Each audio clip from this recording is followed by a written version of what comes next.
MSD 6 के अंतर्गत आज हम समकालीन कविता की कुछ एक प्रवृत्तियों की चर्चा करेंगे, जिनमें पहली जो प्रवृत्ति है वो है समकालीन कविता के प्राय सभी महत्वपूर्ण कवियों ने समय समाज की चुनौतियों से उपजी बौद्धिक चिंताओं का सृजनशीलता से सीधा रिश्ता कायम किया।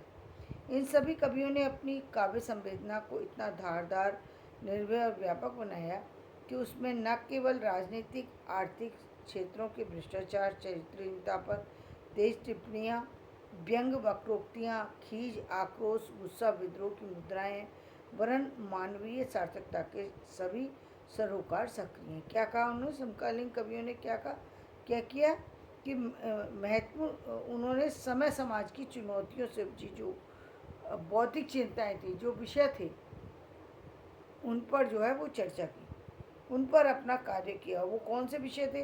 जैसे उन्हें आर्थिक क्षेत्रों का भ्रष्टाचार था, चरित्रहीनता पर तेज टिप्पणियाँ थीं, व्यंग वक्रोक्तियाँ थीं, उन सब चीज़ों पर अपना आक्रोश व्यक्त किया।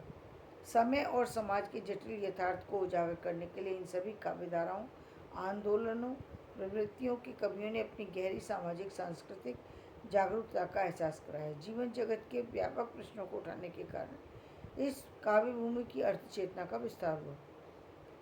नंबर 2, समकालीन काव्य की अंतर्वस्तु अत्यंत व्यापक है।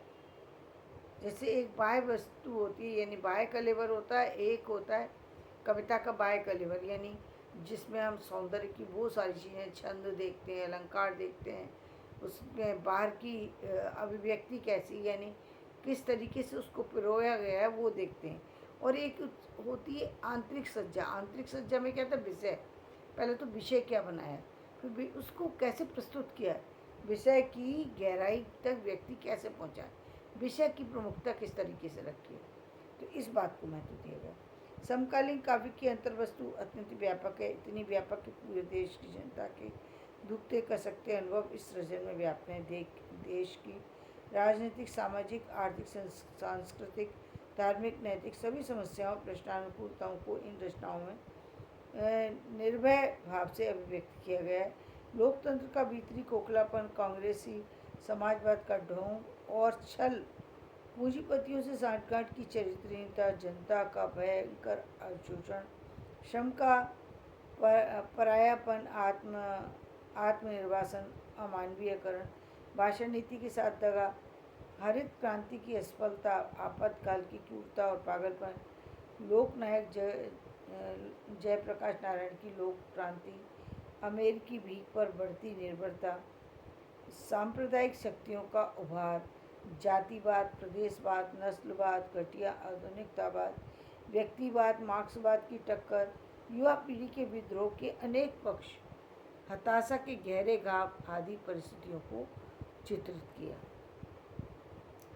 इसके साथ साथ नंबर 3, नेता, संसद, समाजवाद और स्वतंत्रता पर समकालीन कविता ने जो स्वर अपनाया वह स्वाधीन भारत का काला इतिहास है। यानी लोग इन सब्जेक्ट पर बोलने से घबराते हैं, लेकिन इन तीनों विषयों पर, नेता हो या संसद हो या समाजवाद हो और स्वतंत्रता हो, इन पर जो है खुल करके लोगों ने अपने विचार व्यक्त किए। नंबर 4, और इसमें यहाँ तक ही नहीं, लेखन में वो पटकथा तक गए, यानी फिल्म तक पहुँचे, सिर्फ सीरियल तक ही उसको सीमित नहीं रखा, सिर्फ कहानी कविता तक ही सीमित नहीं रखा, बल्कि गद्य की सारी विधाओं पर उन्होंने इन सारे विषयों को आधार बनाकर अपनी लेखनी चलाई। नंबर 4, समकालीन कविता का कथ्य जनसंघर्ष की चेतना को अनेक रूपों, स्तरों में सीधे सीधे अभिव्यक्त कर देता है। जैसे साधो आज मेरे सत की परीक्षा है। साधो यानी ये किसी व्यक्ति विशेष या सामाजिक लोगों के लिए संबोधन किया जा रहा है। साधो आज मेरे सत की परीक्षा, बीच में आग जल रही है, उस पर बहुत बड़ा कढ़ा रखा है, कढ़ा में तेल उबल रहा है, उस कढ़ा में मुझे सबके सामने हाथ डालना है। साधो आज मेरी सत की परीक्षा, यानी एक स्त्री की परीक्षा के लिए कि उसको परीक्षा ली जा रही है उसकी, और कैसी कि जहाँ पर कढ़ा में तेल उबल रहा है और उसी में उसको हाथ डालना है। ये इस तरीके से उसकी सत्य की परीक्षा ली जा रही है कि ये कितना व्यक्ति सच्चा है। मतलब मेरे सच की परीक्षा है। एक स्त्री की जो है मतलब पीड़ा की पराकाष्ठा को यहाँ दर्शाने की कोशिश की है कि स्त्रियों को इस तरीके से समाज में आकर के अपने चरित्र का, अपने हर चीज़ का, अपने हर छोटी बड़ी बात का जो है वो क्या बोलते हैं, वो जो है वो प्रत्यक्षीकरण उसका जो है वो परीक्षा देनी पड़ती है।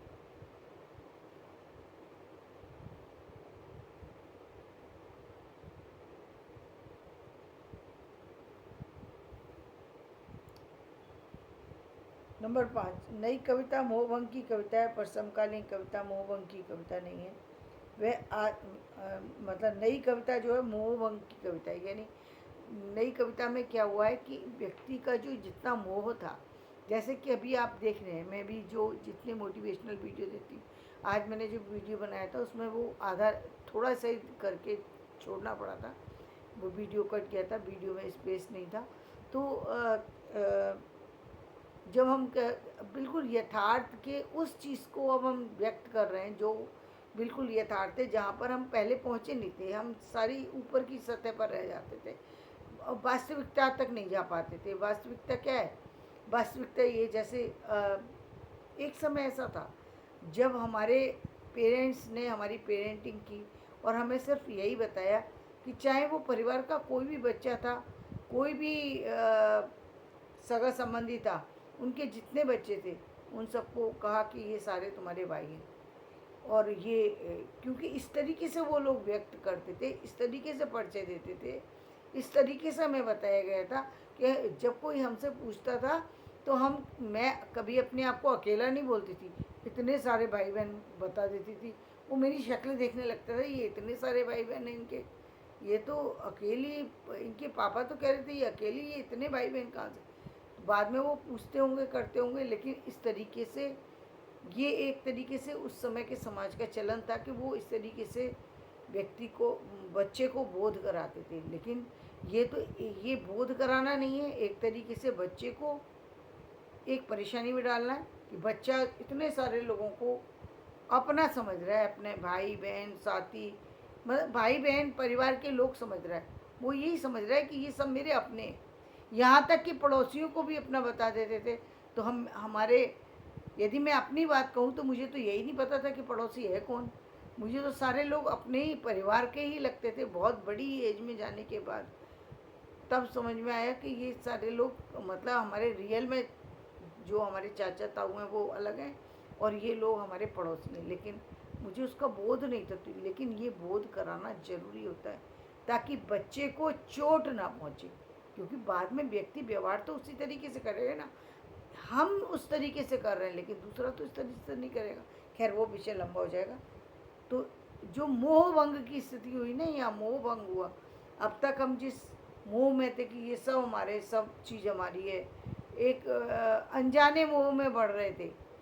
वो असल में व्यक्ति क्या है, उसका ज्ञान जो है वो समकालीन बल्कि नई कविता में मिला, नई कहानियों में मिला, नई चीज़ों में मिला कि है व्यक्ति वास्तविकता में क्या, वास्तविकता में उसकी पहचान क्या है। वास्तविकता में पहचान क्या है कि व्यक्ति की पहचान सिर्फ उसके खुद से है, खुद के अस्तित्व से है। बाकी सारा, चाहे पिता हो, भाई हो, बहन हो, उनके अस्तित्व से अलग आपका अस्तित्व है। ये मोह भंग के बाद की स्थिति है कि आप अपने आप में जो कुछ है सिर्फ आप वही हैं। बाकी सारी जितनी चीज़ें हैं वो सेकंड हैं, वो किसी और की हैं, चाहे पिता की हों, भाई की हों, बहन की हों, और चाहे वो कितने भी रिश्ते हों। लेकिन मुख्य रूप से सिर्फ आप अपने माता पिता की कितनी संतान है वही आप संतान है, आपकी कितनी संतान है वही आपकी संतान है। यदि आपकी संतान नहीं है तो आपकी संतान नहीं है। इस सत्य को आपको स्वीकार करना पड़ेगा। यही सत्य है। हमारी बेटियां हैं तो बेटियां ही हैं, ये नहीं कह सकते हमारे 5 बेटे भी हैं। वो 5 बेटे बेशक हैं, परिवार के बेटों को हम ये नहीं मानते कि वो बेटे नहीं हैं, लेकिन ये सत्य हमें अपने दिल में मानना पड़ेगा कि हमारे पास 2 बेटे हैं। वो कर दें तो बहुत अच्छी बात है, नहीं करेंगे तो फिर हमें उसका दुख नहीं होगा। तो ये मोह भंग की स्थिति थी जहाँ के व्यक्ति को व्यक्तिगत जीवन का अनुभव हुआ, अपने व्यक्तित्व का अनुभव हुआ। कल हम आगे की चर्चा करेंगे। आज मैं अपना विषय यहीं समाप्त करती हूँ। मेरा वीडियो पसंद आए लाइक करें, शेयर करें, सब्सक्राइब करें।